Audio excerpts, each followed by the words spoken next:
तो महापुरुष समझाते, पिट कुट के तू आया जगत में, कितने बच्चे पैदा होते मर जाते हैं, नहीं मर जाते, ऐसा पिटते कुटते हैं कि मौत को गर्भ में ही मर जाते हैं, लेकिन इसका किसी को ध्यान नहीं। दो दुख सबसे बड़े हैं, जिन दुखों को आप दूर करने में लगे हुए हैं बहुत हल्के फुल्के दुख हैं, जो सबसे बड़ा दुख है उधर आपका ध्यान नहीं। देखो संसार में 2-4 प्रकार के दुख हैं, ज्यादा दुख नहीं है। कितने प्रकार के दुख हैं? 2-4 प्रकार, थोड़ा गौर कर लेना। सबसे पहला दुख है धन की कमी। कौन सा दुख है? धन की कमी। यह दुख लगभग सबको होगा, है या कोई है जिसके पास धन की कमी नहीं है? सबके पास है। बोलो वृंदावन बिहारी लाल की। तो नंबर 1 दुख ध्यान देना, पहला दुख है धन की कमी। दूसरा दुख है संतान ना होना। भाई शादी विवाह हो गया, संतान नहीं हो रहा, वो भी एक दुख है। तीसरा दुख है बीमार होना, बीमारी भी एक दुख है। और चौथा दुख है दुश्मन नहीं मर रहा है, वो भी दुख है कि नहीं? दुश्मन फल फूल रहा है नहीं। बोलो वृंदावन बिहारी लाल की। और 5वां दुख है ईर्षा द्वेष छल कपट प्रपंच। माने तमाम प्रकार के 2-4 प्रकार के मेन है। महापुरुष कहते ये ऐसे दुख हैं जिसको आप सह सकते हैं। क्या कर सकते हैं? सह सकते हैं। धन की कमी है, नमक रोटी खाकर गुजारा कर सकते हैं। संतान नहीं हो रहा है, बिना संतान के रह सकते हैं। लोगों के ताने सुनते रहेंगे और रह सकते हैं। बीमार हैं, तड़प तड़प के रह सकते हैं। दुश्मन नहीं मर रहा है, एक गांव छोड़कर दूसरे गांव में लोग चले जाते हैं। कहीं गांव में दुश्मनी हो जाती है ना, तो वहां बेच बाज करके चले दूसरी जगह रह लेंगे, ये सह सकते हैं। लेकिन 2 दुख है जो असहनीय है, वो दुख है जन्म और मृत्यु का। रामायण में लिखा गया, जन्मत मरत दुसह दुख होई। जन्म और मृत्यु के समय असह्य दुख होता है जिसे सहा जा सकता नहीं। मृत्यु का दुख भी आप देखे होंगे, मरने वाला चीखता है, आ आ चिल्लाता है, कराहता है, सुनने वाले के भी आंसू निकल जाते हैं। कुछ तो बेहोश हो जाते हैं, सुन्न पड़ जाते हैं, बेहोशी में मरते हैं। कुछ जिनको होश रहता है वो पूरे मोहल्ले को चिल्लाकर रख देता है। महापुरुष कहते हैं मृत्यु के समय 1000 बिच्छू एक साथ डंक मारे।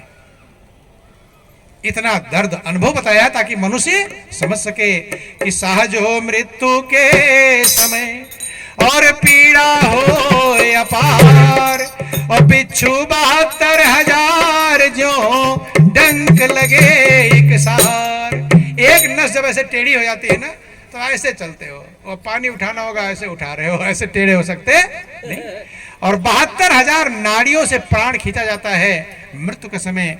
तो महापुरुष कहते हैं ये दुख सबसे बड़े हैं, इधर किसी का ध्यान नहीं है। तो समझाते हैं, अरे पिटे कुटे के तू आया जगत में, पिटे कुटे के तू आया जगत, पिटे कुटे के तू आया जगत में, पिटे कुटे के तू। अरे पिछली अपनी हस्ती टटोल, पिछली अपनी हस्ती टटोल, मेरे माटी के मटके तू राम नाम, मेरे माटी के मटके तू राम नाम बोल, हरि का नाम बोल, राम नाम बोल, मेरे माटी के मटके तू राम नाम बोल, मेरे माटी के। ऊपर से तो चिकना चुप रहा, ऊपर से तो चिकना, ऊपर से तो चिकना चुप रहा, ऊपर से तो।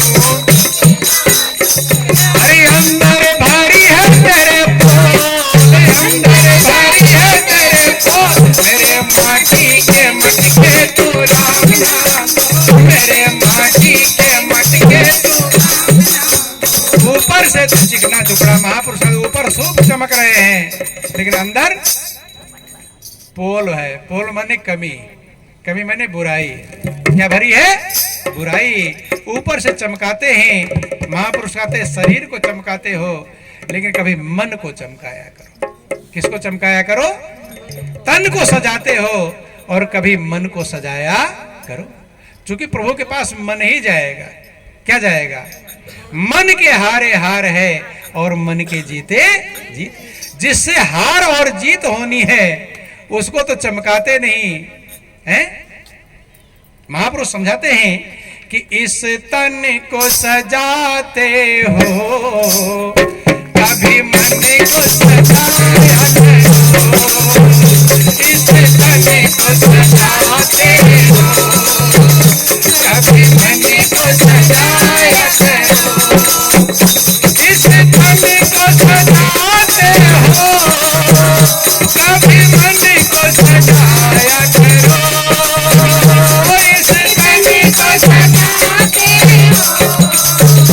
कभी मन को सजाया करो।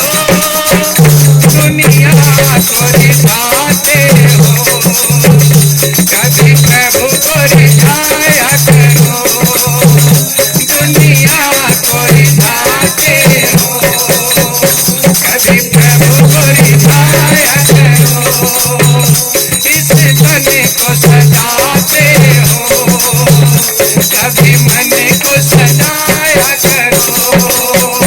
इस तन को सजाते हो, कभी मन को सजाया करो। महापुरुष समझाते हैं कभी तो मन को सजा लो। महापुरुष समझाने का प्रयास करते हैं कि तन सजता गहनों कपड़ों से, तन सजता गहनों कपड़ों से, मन सजता प्रभु प्रेम से। तन सजता गहनों कपड़ों से, मन सजता प्रभु प्रेम से। सत्संग है सबसे बड़ा, सत्संग में आया करो। सत्संग है सबसे बड़ा, सत्संग में आया करो। इस तन को सजाते हो, कभी मन को सजाया करो। इस तन को सजाते हो, कभी मन को सजा। तन को सजाने में सब होशियार है। कपड़े एक से अच्छे पहनेंगे, सुंदर गहने पहनेंगे, तमाम सजाने का प्रयास करते हैं। लेकिन महापुरुष मन को सजाओ।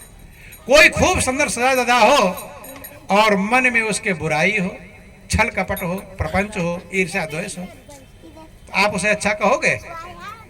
कहेंगे अच्छा? तन से अच्छा कहा जाता है कि मन से? किसे कहा जाता है? मन से। जिसका मन अच्छा है उसे अच्छा कहते हैं, और जिसका मन बुरा है उसे बुरा कहते हैं।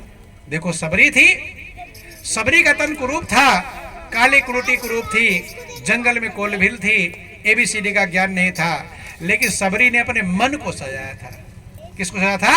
मन को ऐसा चमकाया था कि सबरी को भगवान को नहीं ढूंढना पड़ा, भगवान खुद सबरी को ढूंढते ढूंढते आ रहे हैं कि सबरी कहां पर है। मन चमक जाएगा, प्रभु आपके पास आएंगे और मन में कपट भरा रहेगा, प्रभु आपसे दूर जाएंगे। काहे कितना पूजा पाठ व्रत उपवास तीर्थ व्रत कर लो, मन अगर निर्मल नहीं हुआ है तो परमात्मा के प्रेम को आप प्राप्त कर सकते नहीं है। भगवान कहते हैं रामायण में कि मुझे कौन प्राप्त करेगा, कि निर्मल मन जन सोई मोहि पावा, और मोहि कपट छल छिद्र न भावा। निर्मल मन वाला ही मुझे प्राप्त करेगा, मुझे कपट छल छिद्र पसंद नहीं। तो बंधुओं ध्यान देना, महापुरुष समझाते कि ऊपर से तू चिकना चुपड़ा और अंदर भरी है तेरे पोल। ऊपर चमकाओ कोई दिक्कत नहीं, लेकिन मन को भी सुंदर बनाने का प्रयास करो। जिसका मन सुंदर बनेगा वो आनंद मग्न होगा, जिसका मन सुंदर नहीं बनेगा वो शांति कभी पाने वाला नहीं। आगे कहते हैं कि जब तू जाएगा यम के द्वारे, जब तू जाएगा यम के द्वारे, यम के द्वारे हो, यम के द्वारे, यम के द्वारे।